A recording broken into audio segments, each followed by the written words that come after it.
Hello investors, मैं आपका स्वागत करता हूं आपके अपने YouTube channel the smart investor पर। तो दोस्तों, आज हम बात करने वाले हैं आईआरसीटीसी के ऊपर। आईआरसीटीसी में एक न्यूज़ चल के आ रही है सामने। अगर मैं इस न्यूज़ की इंटरप्रेट करूं तो गाइस, ये न्यूज़ जो रिटेल पब्लिक है उनके लिए बड़ा सिरदर्द हो सकती है। जिन्होंने बड़े दाम पे इस आईआरसीटीसी को ख़रीदा है उनके लिए चिंता का विषय बन सकता है यहाँ पर। चलिए चलते, पहले न्यूज़ क्या है उसको देखते, उसके बाद चार्ट पे देखते क्या प्राइस एक्शन बन रही है और किस तरीके से प्राइस वर्क हो सकती है, कहाँ पे सपोर्ट बन रहा है, कहाँ पे रेजिस्टेंस बन रहा है। तो पहले चलिए चलते हम न्यूज़ पे चलते हैं।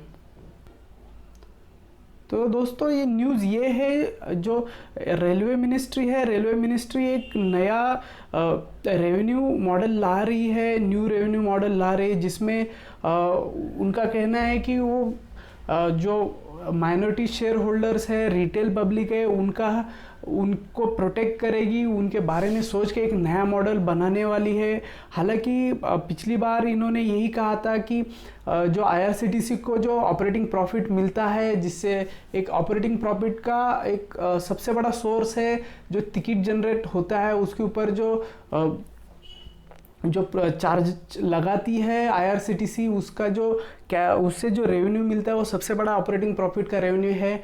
और उसके ऊपर जो इंडियन रेलवे मिनिस्ट्री है, उन्होंने 50-50% कैपिटल शेयर करने की चीज़ कही थी। उसी अगले ही दिन स्टॉक लगभग 30% नीचे गया था, और उसके अगले ही दिन उनके समझ में आया कि ये जो रिटेल पब्लिक है उनको ये चीज़ नहीं अच्छी लगी, इसीलिए रिटेल लोगों ने अपना माल बेचना शुरू किया था। कंपनी को बहुत बड़ा घाटा हुआ था, कैपिटल कंपनी का जो ऑल टाइम कैपिटल था उसमें भी घटाव आया था। तो इसलिए इंडियन रेलवे में उसको स्थगिति दे दी। उनकी बोर्ड मीटिंग बैठी थी उसी दिन, तो उन्होंने इस निर्णय को स्टॉप किया था। लेकिन फिर से उन्होंने एक चीज़ें शुरू की है, क्योंकि रेलवे मिनिस्ट्री के पास भी रेवेन्यू का ये बहुत बड़ा सोर्स है। अगर मैं बात करूँ रेवेन्यू मिनिस्ट्री की, तो अगर आप 300 या 250 करोड़ अगर आईआरसीटीसी को मिलता है इसका रेवेन्यू, तो उसका 50% मतलब 100 से लेकर 150 CR का लगभग एक अमाउंट होता है। एक बहुत बड़ा अमाउंट है इंडियन रेलवे को मिलेगा। अभी इंडियन रेलवे एक नया, हम अगर क्रिकेट की भाषा में बोलेंगे, उसको एक गूगली कर रहा है, गूगली डालेगा। यहाँ पे उन्होंने बताया है कि वो जो रेलवे इंफ्रास्ट्रक्चर है और रेलवे की कुछ चीज़ें आधुनिकीकरण करने के लिए वो रेवेन्यू को चाहती है, ना कि प्रॉफिट या ना कि एज अ प्रॉफिट बोल के वो ले रही है। वो उन्होंने गूगली डाली कि उन्होंने कहा है कि हम इसको, जो हमें रेवेन्यू मिलेगा 50%, उसको हम रेलवे की जो डेवलपमेंट है उसी में लगाएंगे। तो गाइस, ये बिल्कुल सरासर मुझे ऐसा लग रहा है एक धोखाबाजी हो रही है इंडियन रेल मिनिस्ट्री से। तो मुझे आपको बताना यही है कि अगर आप स्टॉक को ले रहे हो तो थोड़ा सा वेट एंड वॉच कीजिएगा, क्योंकि रेल मिनिस्ट्री की इसके ऊपर मोनोपोली है और ये खुद डिसीजन ले रहे हैं। और इनका अगर मैं बात करूं इनकी, तो पिछली बार भी इन्होंने यही कहा था और इस बार भी उन्होंने यही कह रहे हैं। हर बार ये कुछ कहते कुछ है और करते कुछ है। तो मुझे ऐसा लग रहा है कि आप लोगों ने, जो हम लोग रिटेल लोग हैं, उन्होंने इसको वेट एंड वॉच करना चाहिए। पहले सेटल होने देते हैं इसको कि क्या हो रहा है, कैसे हो रहा है, क्या एटलीस्ट एक फाइनल रिजल्ट जब आता है, एटलीस्ट एक फाइनल उनका एक अनाउंसमेंट होगा, उसी के बाद हम इसके अंदर देखेंगे क्या हो रहा है। तो हम चार्ट पे चलते हैं। तो आप हड़बड़ी में बाइंग करने की कोशिश मत करना, क्योंकि यहाँ पे आईआरसीटीसी के अंदर बहुत नीचे की तरफ एक सपोर्ट जोन बन रहा है और बाइंग लेवल्स बन रहे हैं। ऊपर की साइड में कुछ भी सपोर्ट नहीं, तो प्राइस बिल्कुल इसी रेंज में आने की संभावना हमें भी लग रही है, क्योंकि जिस तरीके से न्यूज़ चल रही है जो रिटेल लोगों के फेवर में नहीं है। आईआरसीटीसी बोल रही है कि ये हम जो अल्प शेयर धारक है, जो रिटेल शेयर धारक है, उनको नज़र में रखते हुए हम कुछ डिसीजन लेंगे, उनके खिलाफ कोई डिसीजन नहीं लेंगे। लेकिन गाइज, ये बस मैंने कहा था, अभी भी कह रहा हूँ, ये जस्ट गूगली है, हमें गूगली डालेगी, बॉल कहीं डाल रहे हैं और कहीं घूमेगी बॉल। तो आप इसमें बिल्कुल आग बंद करके बिलीव मत करना, इंडियन रेलवे आपको फंसा देगी। और वैसे ही फंसा दिया है इन्होंने, इतना भाव को ऊपर लेके गई, इतना पी बढ़ा के रखा है। रिटेल पब्लिक के हाथ में ही इन्होंने स्टॉक को आने नहीं दिया था पहले ही। तो मुझे लगता है कि अगर गवर्नमेंट की कंपनी तो गवर्नमेंट में सोचना चाहिए था। अगर एक गवर्नमेंट की कंपनी है तो आपने जो रिटेल लोगों को जो 10% हिस्सेदारी दी थी पहले आईपीओ में, उसमें 10% के जगह आप उसी टाइम 25% दे सकते थे, उस टाइम आपने क्यों नहीं दिया?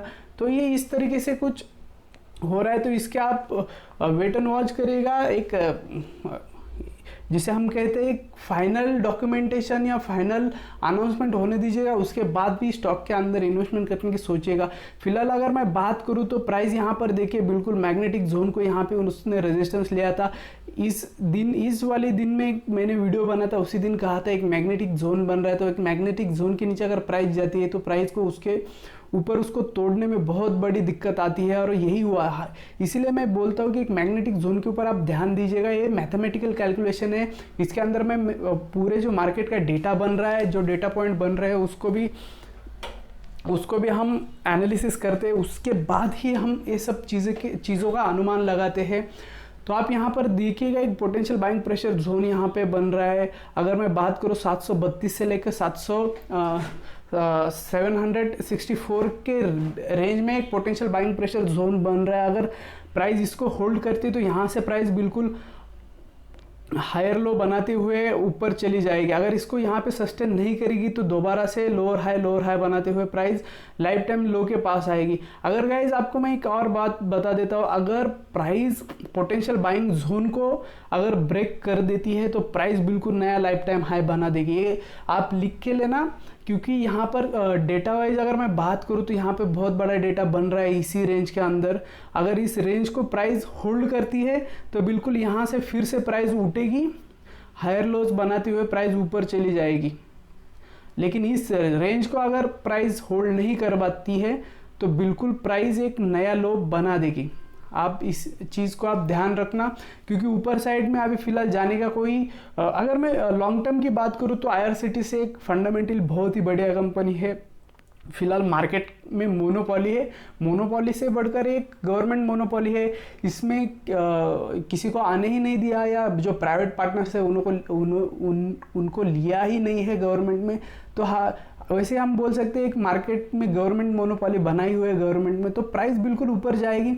लॉन्ग टर्म में ये स्टॉक बहुत बढ़िया है, लेकिन शॉर्ट टर्म के लिए आप फिलहाल यहाँ पर हड़बड़ी में बाइंग मत करना। ये मैग्नेटिक जोन है, यहाँ से प्राइस को ऊपर चढ़ना बहुत ही मुश्किल होता है, क्योंकि वहाँ पे एक बहुत बड़ा डाटा बना हुआ है और यहाँ से प्राइस को निकलना बहुत ही मुश्किल होगा। आप मेरे पिछले वीडियो जाके देख लेना, 6 महीने पहले वाली, 7 महीने पहले वाले, वहाँ पे मैंने मैग्नेटिक जोन ड्रॉ करके रखा था। प्राइस उसको कितनी देर तक रेजिस्ट कर रही थी और कितनी देर तक सपोर्ट ले रही थी वही उसी जगह से।